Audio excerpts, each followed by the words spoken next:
Welcome to another episode of the Weekly Hijack. The Lost Edition? The Lost Edition. Okay, sorry. Hi. Well, you never do exactly what I expect you're going to. I'm an agent of chaos. Hail Hydra. Okay. So we just finished up a special. Michael episode. Yes. And I have to say, I really enjoyed this episode. I appreciate this episode. I don't know that I enjoy... Michael's an interesting character. He's actually...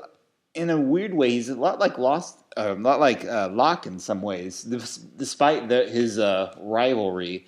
But both characters have this very desperate desire for something that other people are constantly getting in their way, and they both end up in wheelchairs for it. That's what I thought was interesting is that it's one of the few instances in Lost flashbacks, especially, where instead of the dad being evil, the dad is trying to make amends. That's true. Yeah. I mean, and again, it goes kind of crazy in season 2. But Michael's the only father figure really, as far as I can think offhand, that's actively trying to reconcile with his son. That's true, yeah. And I think that's an interesting contrast to a lot of what we get in Lost. And it's almost a shame that it ends up being such a derail. I mean, I do really enjoy what they do. Not enjoy, but I think it's very interesting dramatically what they do with Michael. Yeah. I mean, you see very early on this continual obsession with basically fighting the hand that fate keeps trying to deal him. Yeah. I mean, he's threatening Locke, repeatedly at the beginning of this episode. Last episode, we saw him threaten Saeed. Yeah. These are not people that Michael is really in any position to challenge. No, you're right. He's very intense, very desperate. Mm-hmm. And he's trying to fix things, and he just can't. Construction worker. Yeah. But I think it's an interesting angle that it's not explored a lot. Yeah. In Lost, and it's interesting. He's one of the few people who is like, look, let's get off this island. Let's make this raft. Yeah. I mean, he has this need to try to protect his son, basically, which is kind of what is. It's like his fatal flaw is Harmatia. It's like it's a good thing gone bad. Yes, very much so. And I think people would have a fonder affection for him because he is like he's like Locke, he's like Jack in some ways in that whole kind of protection thing. But then he becomes so single-mindedly focused on one particular thing, namely his son. It's really all he's got in the whole world. It seems like looking his flashback is pretty sad. I mean, he really doesn't have. I mean, his heart doesn't really go off. He loses. He's just kind of floating around. Mm-hmm. And again, like I said before, in case of a character that trying to deal with someone else's sin. I mean, we never really get a clear indication of why his ex-girlfriend or whatever was so. She seemed to just be up and coming, and he. Yeah. He does seem like he's always just kind of caught on the bottom end of things. Yeah. Well, the first part, it does seem like the wife is just trying to, like, hey, I'm trying to move on. I'm trying to do these other things. You're just not in the right position. But then when her boyfriend kind of is like, look, I never wanted him in the first place. And you find out she was hiding letters, like, it almost seems like she had some weird vendetta against him. I mean, like, she never, not that she ever expressed it to him. Did she hide the letters, or was the father figure part of that? No, I don't know. I don't know that one of them could have always caught them, but I don't know. I was up for debate. And maybe she just bought into the husband loving Walt, and he's like, I'm just going along with the flow. Yeah.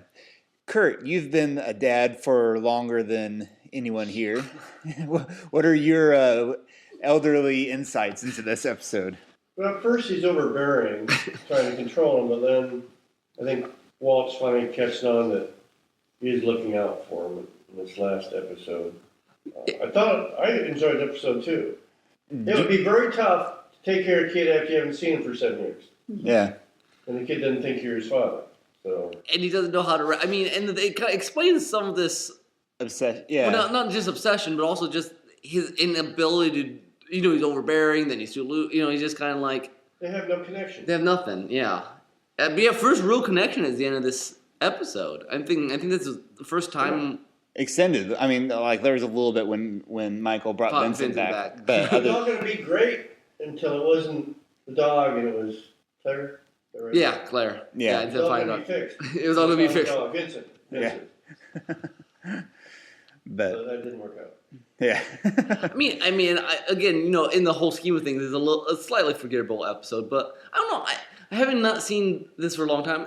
I think there's more to Michael than sometimes we give him credit for after the fact. Mm-hmm. He's really trying. He really is. And that's saying something. He's not just beating himself into an abyss of masochism like Sawyer is. It would be better if Vincent, if Walt understood that it was his dad and he'd had a relationship with him all the time. But, he's just another guy. Yeah.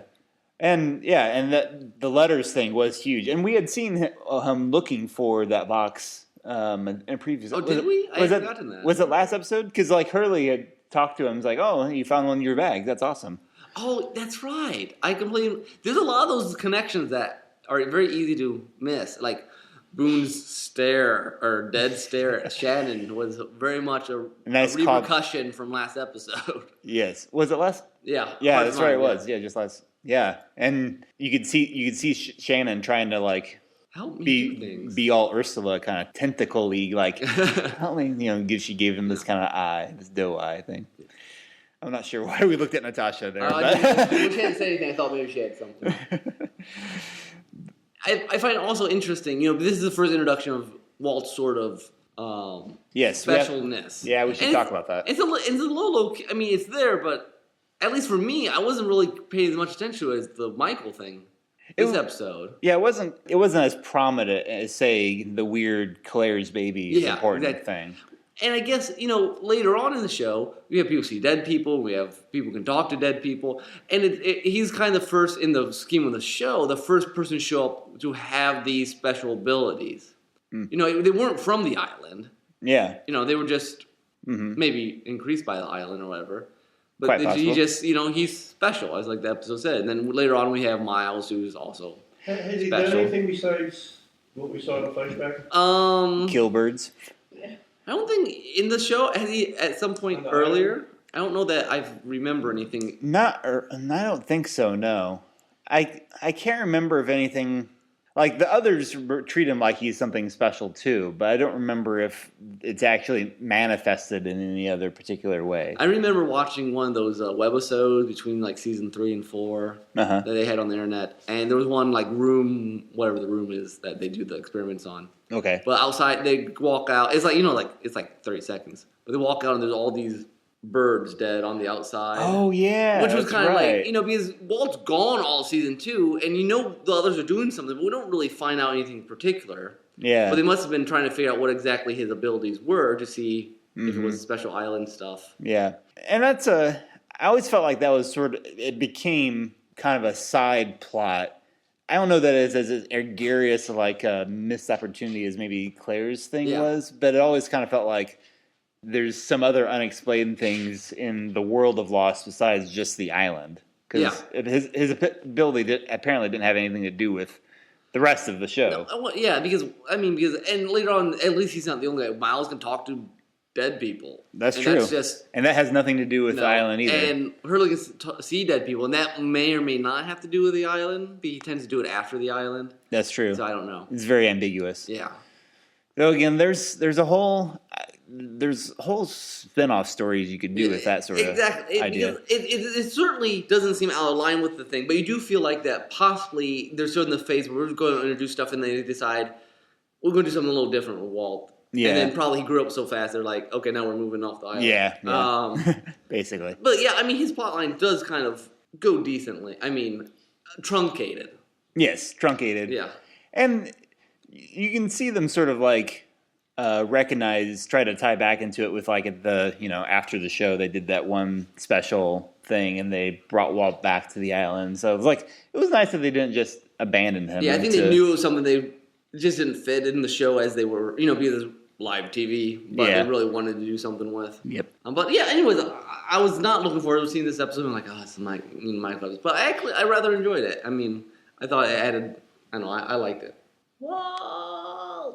This episode started with him saying Walt constantly. Very fitting. That's all you remember him for, though, and shooting the one girl. Yeah. Yeah. Well, because that's all he did in season 2. Like those two things, Walt and.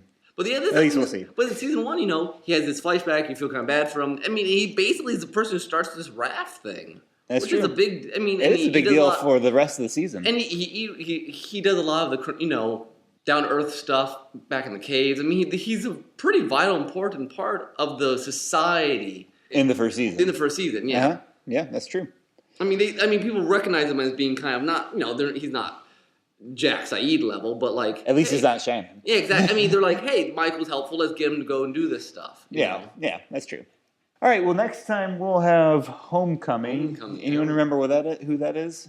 It would probably be Clara coming home. Would be the. Oh, okay. Yeah, that's true. I don't know whose story it is. So that would be nice to see and nice kind of lead up to. They did start mentioning Black Rock yet again. Oh yeah. So but that's not until the season finale either. We find the Black Rock. Yeah.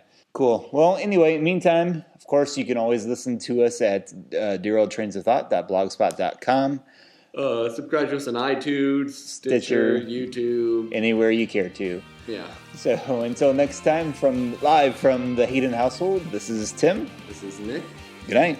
Good night. This is Clyde.